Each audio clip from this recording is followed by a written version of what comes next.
আসসালামু আলাইকুম। আশা করি সকলে ভালো আছেন। আমিও আলহামদুলিল্লাহ ভালো আছি। আজকের পর্বতে আমরা দেখব কিভাবে কমার্সের সাথে একটি পেমেন্ট গেটওয়ে প্লাগইন ইন্টিগ্রেট করা যায়। মূলত এই পেমেন্ট গেটওয়ে যুক্ত করার জন্য আপনাকে সর্বপ্রথম প্লাগইন অপশনে চলে যেতে হবে। তো আজকের পর্বতে আমরা মূলত আমাদের লোকাল যেই পেমেন্ট গেটওয়েগুলো রয়েছে, ফর এক্সাম্পল যদি আমরা বলি লোকালি পেমেন্ট করার অপশন রয়েছে বিকাশ, নগদ কিংবা রকেট। তো আজকের পর্বতে আমরা এগুলো ম্যানুয়ালিভাবে করার চেষ্টা করবো ইনশাল্লাহ। তো শুরুতে আমরা চলে যাব প্লাগিং অপশনে অ্যান্ড অ্যাড নিউ অপশন। তারপর এখানে আমরা সার্চ বারে লিখব payment gateway bKash for WC. তো আমরা এখান থেকে এই জিনিসটা, এই প্লাগিংটা সফটেক আইটি, বিকাশ, রকেট বা নগদ এই অপশনটি থেকে ইনস্টল নাওতে আমরা ক্লিক করব। আপাতত আমরা ম্যানুয়াল পদ্ধতিতে ইন্টিগ্রেট করা শিখবো ইনশাল্লাহ। এবং এই পদ্ধতিটা মূলত আপনার যেই কাস্টমার বা আপনার যেই ইউজাররা রয়েছে সেই ইউজাররা ম্যানুয়ালিভাবে পেমেন্টটা সেন্ড করতে পারে। আর আপনার যদি মার্চেন্ট পেমেন্ট গেটওয়ে অ্যাকাউন্ট থাকে, অর্থাৎ মার্চেন্ট অ্যাকাউন্ট থাকে বিকাশ কিংবা নগদের, তাহলে আমরা কিন্তু payment for gateway bKash for ডাব্লিউসিটা ব্যবহার করতে পারি। এটা কিন্তু অটোমেটিকলিভাবে পেমেন্ট আপনার যে ইউজাররা রয়েছে তারা পেমেন্ট করতে পারে। তো আমরা এটা আমাদের ইনস্টল কমপ্লিট হয়ে গেল অ্যান্ড দেন আমরা অ্যাক্টিভেটে ক্লিক করব। ওকে, কিছুটা সময় লোড নিচ্ছে। ওকে ফাইন, আমাদের এটা অ্যাক্টিভেট হয়ে গেল অ্যান্ড আমরা ড্যাশবোর্ডে চলে যাচ্ছি অ্যান্ড আমাদের কমার্স অপশন থেকে আমরা সেটিংসে চলে যাব। তারপরে আমরা চলে আসব পেমেন্ট অপশনে। ওকে ফাইন, আমরা অলরেডি কিন্তু দেখতে পাচ্ছি আমাদের বিকাশ, রকেট এবং নগদ যে মাধ্যমটা রয়েছে সেটা কিন্তু এসে পড়েছে। অ্যান্ড আমরা একটু যদি নিচে আসি, এখানে কিন্তু আরেকটা অপশন দেখতে পাচ্ছি, পেপাল পেমেন্টস।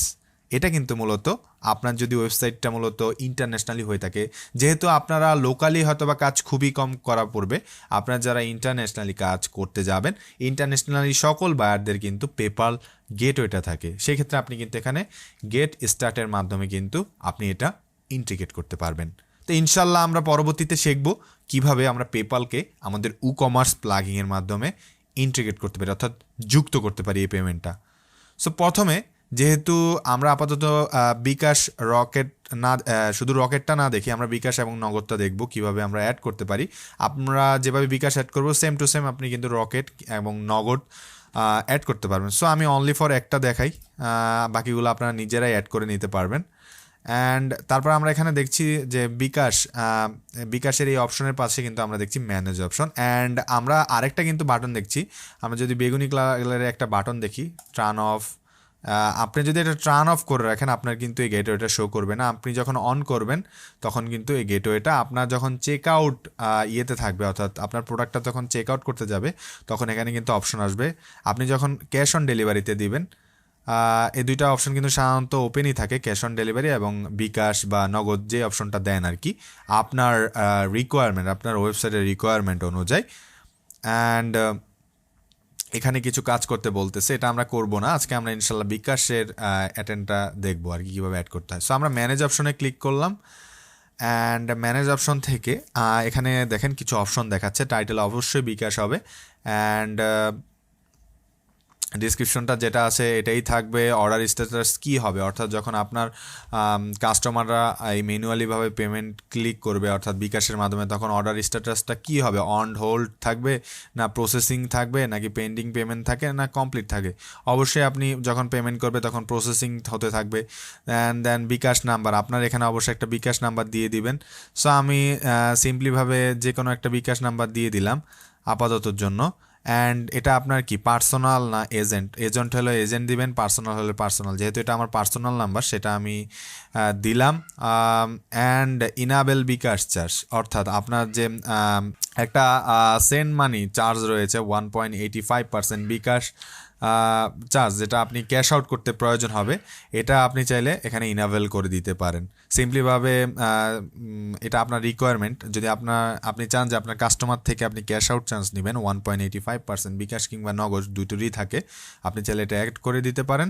তাহলে আপনার কাস্টমারের টোটাল অর্ডার সাথে এই 1.85% বিকাশের ক্যাশ আউট চার্জও কিন্তু যুক্ত হয়ে যাবে। অ্যান্ড দেন আপনি চাইলে এখানে ডিসক্রিপশন চেঞ্জও করতে পারেন বা এটাই রাখতে পারেন। সাধারণত আমরা এটাই রাখি।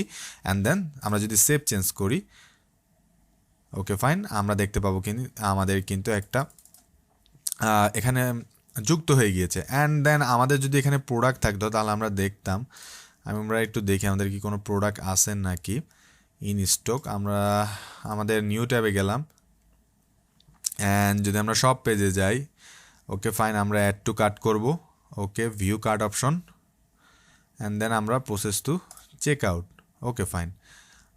আমরা কিন্তু দেখতে পেলাম আমাদের যেই চেক আউট, আমাদের যে অ্যাড্রেস হবে এখানে কিন্তু অটোমেটিকলিভাবে আমাদের কিন্তু বিকাশ অপশনটা শো করছে। সো সিম্পলিভাবে আমরা ক্যাশ অন ডেলিভারি না করে আমরা যদি বিকাশ অপশনে দিই, অ্যান্ড দেন দেখতে পাবো আমাদের যে বিকাশ আমরা যে নাম্বারটা যুক্ত করেছিলাম এখানে, সেটি কিন্তু এখানে দেখাচ্ছে। দেন কাস্টমার এখানে কি করবে, সে আপনার এই বিকাশ নাম্বার, ধরেন এটা আমি যুক্ত করলাম, আমার এই বিকাশ নাম্বারে তিনি এই অর্ডার পরিমাণ, অর্থাৎ যেহেতু 10,000 টাকা, তিনি 10,000 টাকা পাঠিয়ে এখানে তার বিকাশ নামে এবং ট্রানজ্যাকশন আইডিটা দিয়ে প্লেস অর্ডার করলেই কিন্তু মূলত এখানে অর্ডার প্রসেসিং দেখাবে। তো আই হোপ আপনারা বুঝতে পেরেছেন যে কিভাবে আপনারা ম্যানুয়াল বিকাশ যুক্ত করবেন। ইনশাল্লাহ আমরা সামনের পর্বতে দেখব কিভাবে আমরা ইন্টারন্যাশনাল বিভিন্ন ধরনের পেমেন্ট গেটওয়েগুলো রয়েছে সেগুলো কিভাবে যুক্ত করতে পারি। আজকের পর্ব এই পর্যন্তই।